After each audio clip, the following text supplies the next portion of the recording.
Halo rekan semua, kali ini saya mau sharing bagaimana saya seorang lulusan teknik sipil yang akhirnya berkecimpung dan bekerja sebagai profesional di dunia perkebunan kelapa sawit.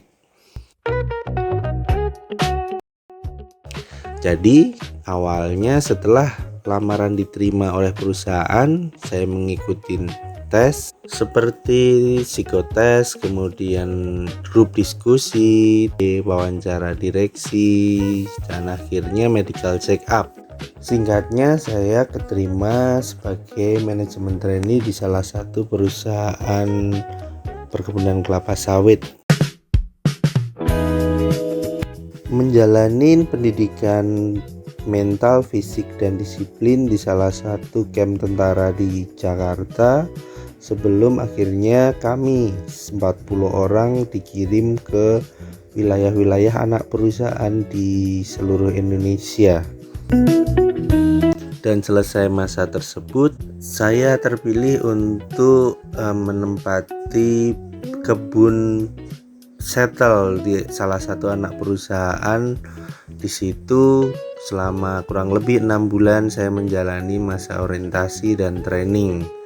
Ada banyak hal yang saya pelajari saat saya menjadi MT, yaitu bisnis proses industri kelapa sawit sendiri, baik operasional lapangan dari sisi agronomi seperti perawatan tanaman, proses panen, proses pengangkutan buah sampai ke pabrik, dan juga proses-proses yang lain.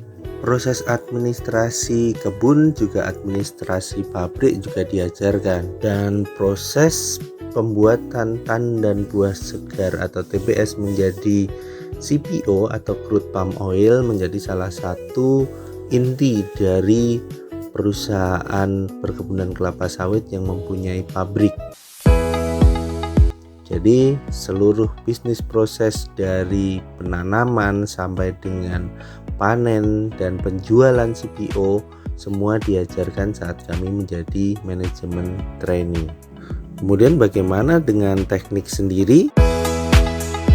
Salah satu departemen supporting yang mendukung proses perkebunan dari awal pembibitan, pembuatan sarana jalan, perumahan, kanal-kanal untuk daerah rendahan, tanggul, perkantoran, sampai dengan pabrik, merupakan skup yang harus dikuasai oleh seorang asisten teknik.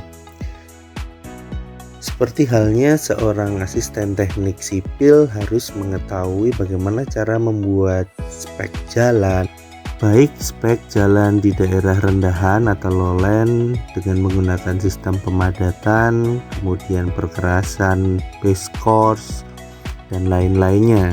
Selain untuk membuat alignment vertikal maupun horizontal di area perbukitan, ilmu ukur tanah juga bisa digunakan untuk mengestimasi atau membuat desain perumahan atau emplacement atau bahkan lokasi pabrik yang telah ditentukan oleh manajemen. Dan tentu saja membuat rencana anggaran biaya dan membuat gambar teknik menjadi modal dasar untuk bisa bekerja sebagai asisten teknik.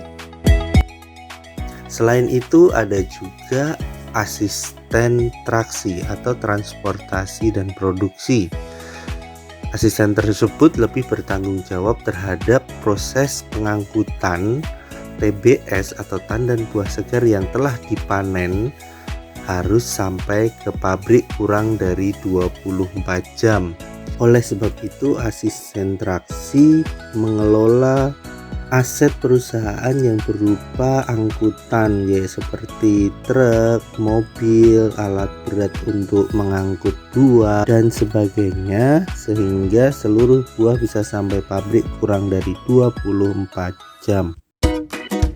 Dan ada juga asisten workshop atau bengkel, biasanya lebih bertanggung jawab terhadap bagaimana seluruh unit dan aset perusahaan seperti mobil, alat berat, genset itu tetap bisa digunakan dan siap selama 24 jam terpakai, atau dalam artian availability full 100%.